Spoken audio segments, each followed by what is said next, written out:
Hi guys, what's up? Today I'm going to react to a video that Jordan Peterson has released. It's called Doctors, Psychotherapists, Butchers and Liars. So let's start the video. But remember, all these videos, unique topics, I like to cover them. Remember to like, share and hit the bell notification and everything. And let's watch the video. One of which I'm going to read to you today, called Butchers and Liars. We are sacrificing our children on the altar of a malicious far-left ideology. The medical profession is crumbling in response to radical transgender activists. There's good evidence that many ancient societies sacrificed children to their gods.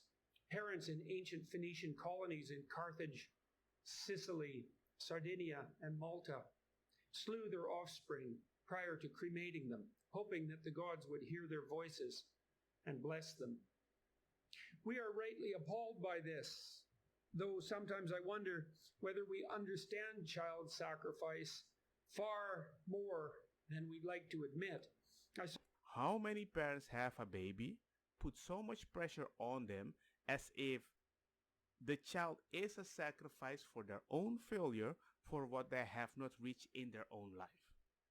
And when the kid does reach something, oh my God, look at me.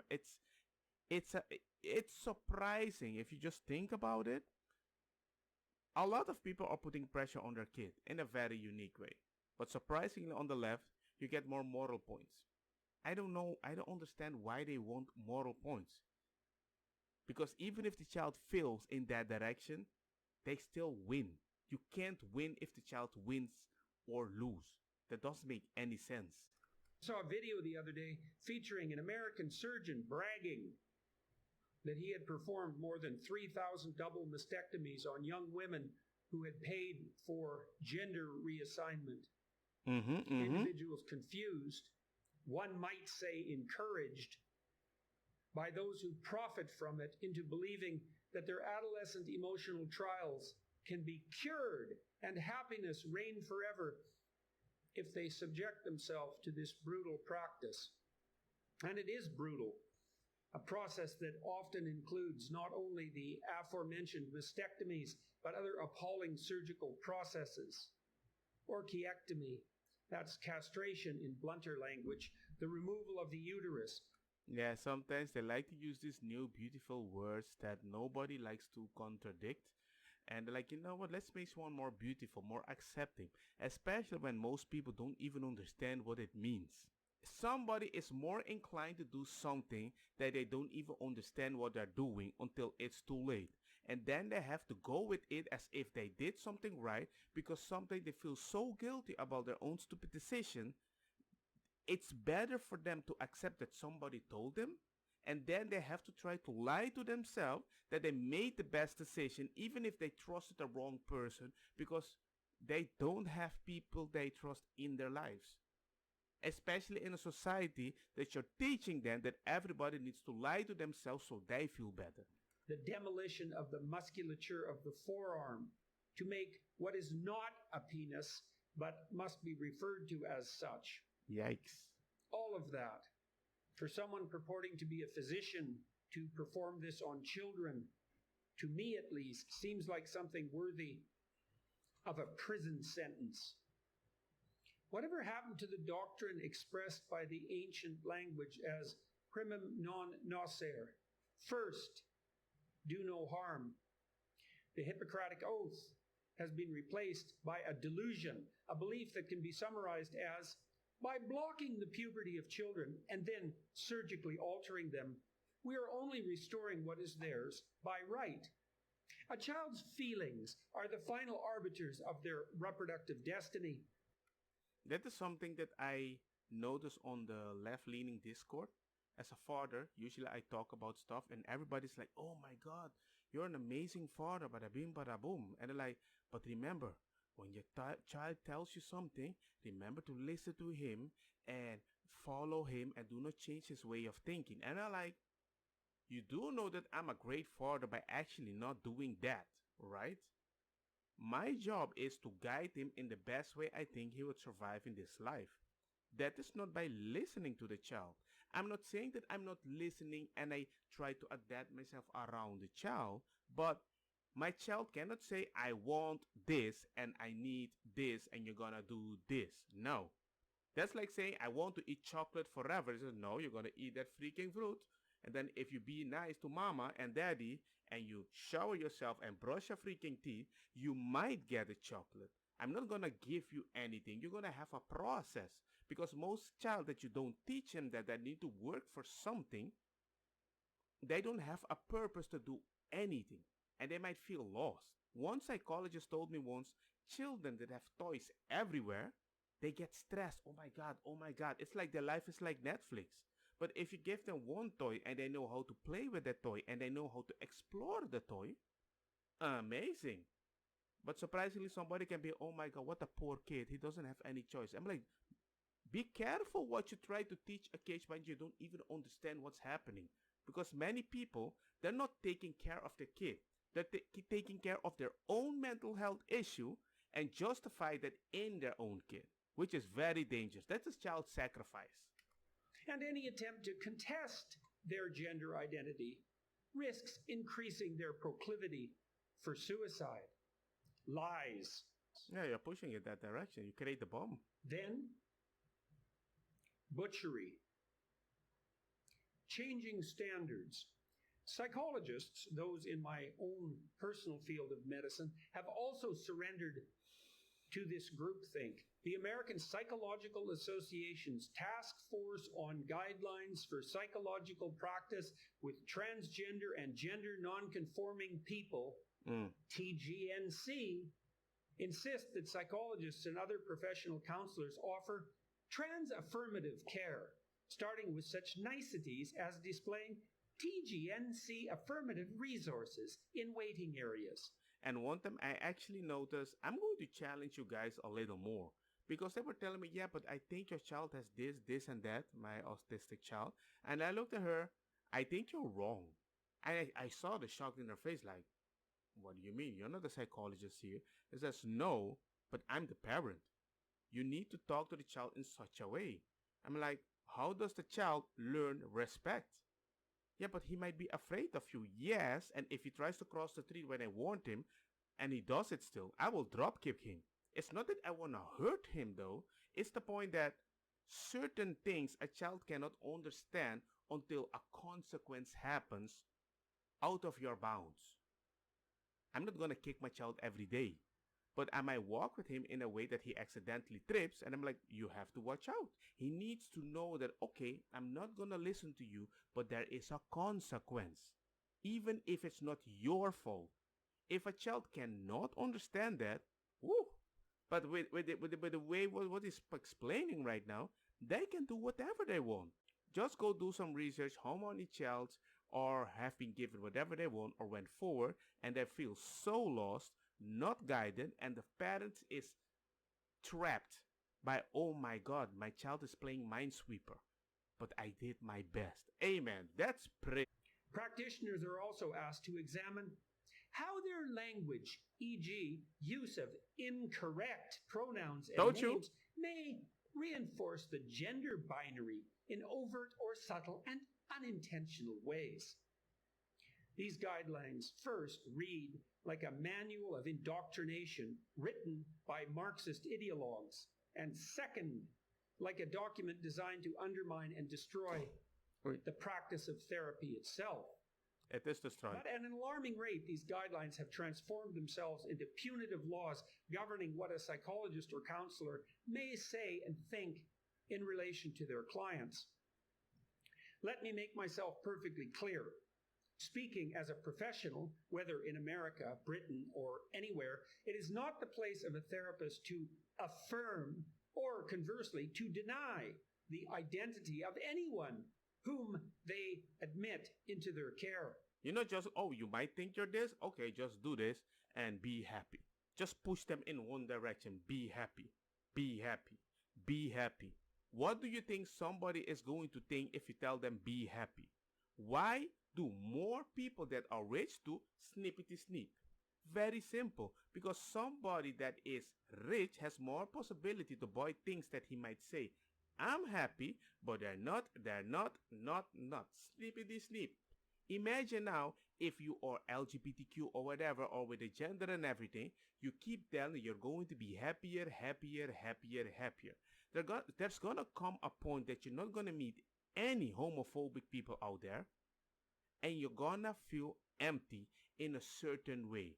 If the response of the therapist is only, well, maybe the world is evil. If you're always going to say that, if you're always going to respond negative, what do you think a child that you removed his part at 16 is going to think forever? Look, man, you're making a time bomb that nobody likes to admit. Because when people see my child, they're like, oh my god, they are so freaking happy. What do you do? Now, consistency, gangster treatment, so that when I say a no, they don't think it's the end of time. People come to see a therapist often after long and painful deliberation because they are suffering, confused, or both. Mm. The job of that therapist is to listen, to question, Yes. and to proceed with due caution, neither providing cheap advice and thereby stealing their clients' successes or heaping failure upon them, nor assuming special knowledge of the proper outcome for a given individual. There is simply no way I would ever tell a 15-year-old adolescent that she is absolutely correct if sometimes she feels more masculine than feminine, however that feeling might emerge, and that if she feels that surgery is the answer, then recommend hormones that day. Because by this logic, the fact that I lost my mom at such a young age, I felt way more identified with women, because the thing that I needed most in my life was empathy, which nobody gave me in 1986. It was horrible. I'm not gonna lie about that. But I had no hair on my body, my voice was like a woman, and I only felt comfortable talking to a woman. And who knows what might happen. I was called the F word a lot of times, but I was attracted to women. I just didn't know how to approach them for them to feel attracted to me. And I got really confused because of that. Because trauma has an effect on your body. Just like certain trans men usually want to be trans men, because the psychology of being a model, it destroys them, you know? They feel more comfortable that nobody looks them as a woman anymore. Or if they're a woman, they are not so hot as the other woman. It messes up their head. I remember my pastor just told me, I don't want you to talk anymore to women. And I remember this day, I got so pissed, because I just felt more comfortable with them because I was a very empathetic guy. But once I started talking to guys and forced myself in the situation, I slowly became more confident and more confident. And for some odd reasons, once I conquered that confidence, which was my issue, I just stopped listening to the pastor because he didn't say anything after that. And one day I just started talking to women and men, bada bing, bada boom. He didn't came like, what? Do you see I was right? Bada bing. No. I would instead spend many weeks, even perhaps many months or years, listening to her unwrap her story, using caution as my watchword, and help her to come to some thorough and well-developed understanding of both her autobiographical history and her destiny. Yep. That is not affirmation, and neither is it denial. How could I possibly dare to do either when someone has come to me because they are mixed up and desperate, a state of twinned experience, indicating a profound confusion about identity itself? Radical new guidelines. I am focusing on the American Psychological Association, APA, because it is the body charged with establishing the norms and ideals for clinical practice in the most populous democracy on earth. Principles that will and are spread around the West more broadly, including in Britain. Some of their guidelines are appalling enough to deserve dissection. Guideline 1. Psychologists understand that gender is a non-binary construct that allows for a range of gender identities, and that a person's gender identity may not align with sex assigned at birth. By your logic, trust me, if you see some of my aunties, you're gonna call them all trans men. But guys feel like a woman. It's just they accept the changes and the things that happen to their body regardless of how they were born. They're like, hey man, I'm born like this, I am this. If things go south, hey, I'm just unlucky. But we live in society that you're not allowed to be unlucky. You're not allowed to accept your own body and get something out of it. And if you don't get a partner, you're not allowed to be happy. Because you need to have funky funky and you need to have somebody that loves you to be happy. I think most people just want a family vibe. But guess what? Of course, the family vibe is being destroyed these days. I don't understand this radical postmodern definition of gender, one that rests on a person's deeply felt or inherent sense of being one sex over another, regardless of biology.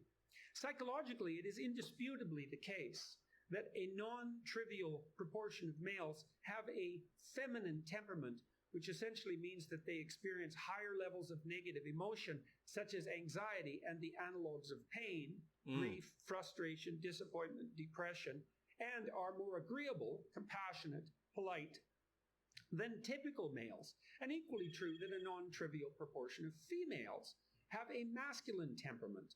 But this does not change how, objectively, professionals should measure a person's gender.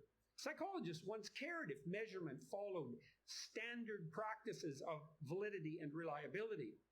Try reading, for example, a document published by the APA itself in 2014, where you will learn that a psychologist worthy of his salt is obliged to utilize constructs, i.e., terms such as gender, in a technically appropriate manner. This means, at the very least, that fundamental attributes must be measurable and measured properly. How can you get therapy for somebody to give you different viewpoints of whatever is happening, but you are reaching that person walking on a piece of ice? It surprises me. Then why are you going to the therapist? Are you trying to find somebody that finally agrees with you? Or are you trying to find somebody that helps you? I don't even want to imagine living in your life, even if you're the most intelligent person. Because the way you filter information through your lens is so negative that I don't want to even be near you. I don't want to. Because you can visit your issues, drink a little tea with your problem and your depression, and leave. But you can't tell me, well, this part of my depression you have to accept. Well, we're not going to talk about it. Why not? Why should I talk about something that you don't even want to consider there might be a possibility that you're wrong? If that hurts you so much, maybe you should cut it off, try to forget, and go forward with the things that might make you happy. How do you think I'm still so happy? Because I talk about my mom 24/7? I cry once in a while when I'm alone, but it doesn't mean I'm going to do stuff which reminds me consistently that I'm a child with no mom. Do you think it not hurts me when I don't see people treat their mom right? But at the same time, I see my child so happy, the duplicate of me. I'm like, damn, that's how happy I could have been. I'm not gonna get jealous and tell me, hey, you have to remember, I had no mom, you stupid, white, half dark. Oh, I almost said the N-word. There's an amount of reflection that you need from society so you can be healthy. That's what people don't understand. But all that goes out the window when we're discussing the magic of gender now, which is entirely subjectively defined, even though that insistence indubitably contravenes the earlier standards. But feelings über alles, folks, and it's no joke, particularly if you're 15 and have undergone surgery that makes you incapable of reproducing, often to foster someone else's sense of moral superiority or sense of self attributed. Whenever you talk about, hey man, just take this medicine, it will change things in your body and you might be identified with something different. I'm like, okay, yeah, but what's the consequence? Well, you might not be able to make babies in the future, but right now the most important thing is your sex. Don't worry about that. Let's keep on going forward. While they get their money, bada bing, bada boom. I would never jump from a plane and they tell me, well, the only option is pull the parachute. I'm like, isn't there like supposed to be a second parachute? Yeah, but don't worry about that. There's no plan B. Compassion, a word that increasingly makes me shudder when I encounter it. Mm-hmm. New doctrines. Psychologists are also now adopting the simple-minded and anything but revolutionary doctrine of intersectionality without question. And what is that doctrine? Nothing more than the claim that human beings are characterized by identities that span multiple dimensions. Any given person has a race, ethnicity, sex, temperament, 5 dimensions there alone, intelligence level, etc. We've known that forever. It's only became a hot cultural item since fools noted the obvious fact that minority status might be additive or multiplicative. I hate to even point out, given that anyone with any sense whatsoever also knew, without any statistical training, that it was possible to be of Latino extraction, say, or even Latin X, to use that absurd, demeaning, and patronizing term, and female simultaneously. One cannot question this, however, without fear of being ostracized by one's colleagues. Note the chilling wording of Guideline 7. Psychologists understand the need to promote social change that reduces the negative effects of stigma on the health and well-being of TGNC people. In summary, if you're not an activist and one of our activists, then you better be watching over your shoulder. If a pastor told you that, would you feel comfortable? No. If your boss told you that, would you feel comfortable? No. If a feminist told you that, would you feel comfortable? No. If a patriarchal guy misogynist told you that, would you feel comfortable? No. Then why would the LGBTQ people feel comfortable, or the woke saying that as if that's acceptable? If you cannot say it, then I cannot say it. If you don't agree with that term, be gone. So what should govern my behavior as a therapist and your expectations as a client? The answer to that is whatever the activists deem a priority at their whim. And remember that in court, folks. Active malevolence. I'm increasingly ashamed to be a clinical psychologist given the utter cowardice, spinelessness, and apathy that characterizes many colleagues, and even more so my professional associations. Yep. At least true. In 20 years, when we all come to regret this terrible social experiment, I may be able to say, I said no when they all came to insist that we participate in the sacrifice of our children. Other countries, and Britain in particular, must not make the same mistakes as in the US and elsewhere. I cannot consent to what we are doing. I cannot abide by what have become the doctrines of my discipline. I believe that the acts of the medical professional rushing to disfigure, sterilize, and harm young people with what are clearly ill-advised, dangerous, and experimental procedures cross the line from do no harm to outright harm. Yeah, because it's better to like a person to saying that I'm doing something good for you without telling them the possible harm that you're going to do them or the percentage. Because that's not important. And then what's going to happen when the reality hits them? You're not going to talk about that? Like the D-trans people? I don't know, man.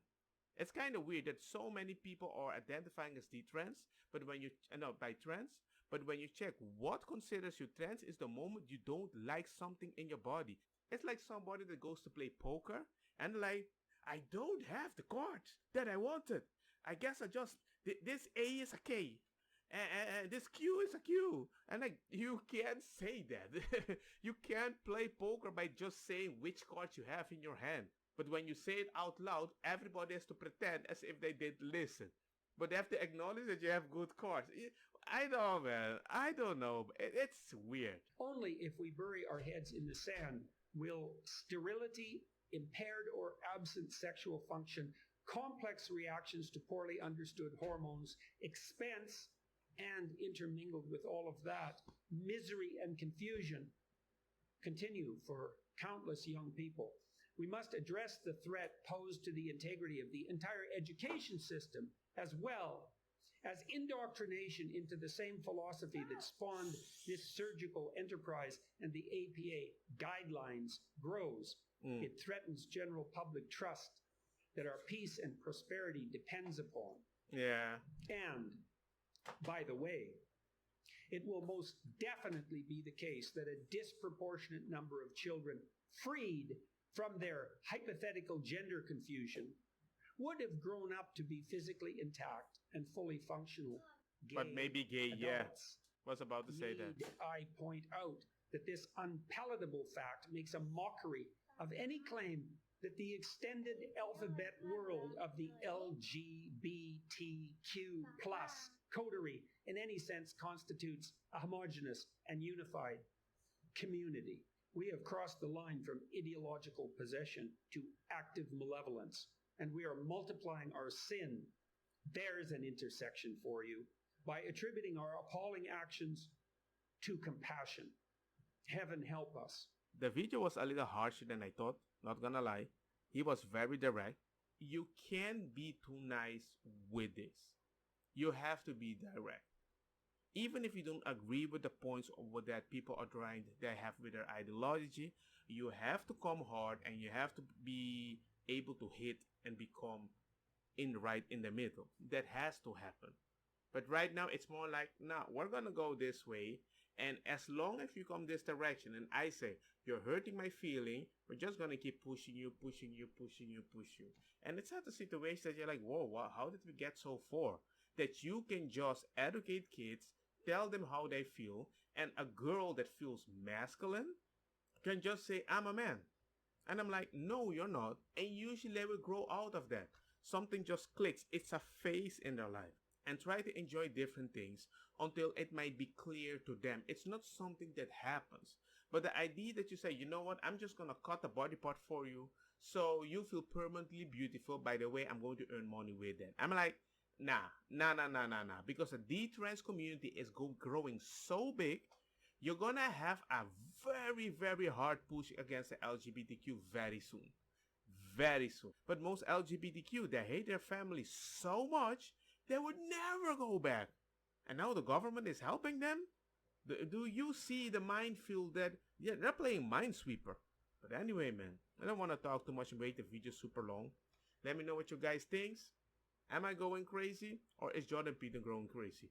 Because I kind of think certain people from the LGBTQ or therapists or psychologists, yeah, empathy, oof, very oof. Don't get me wrong, my cosa kita bong.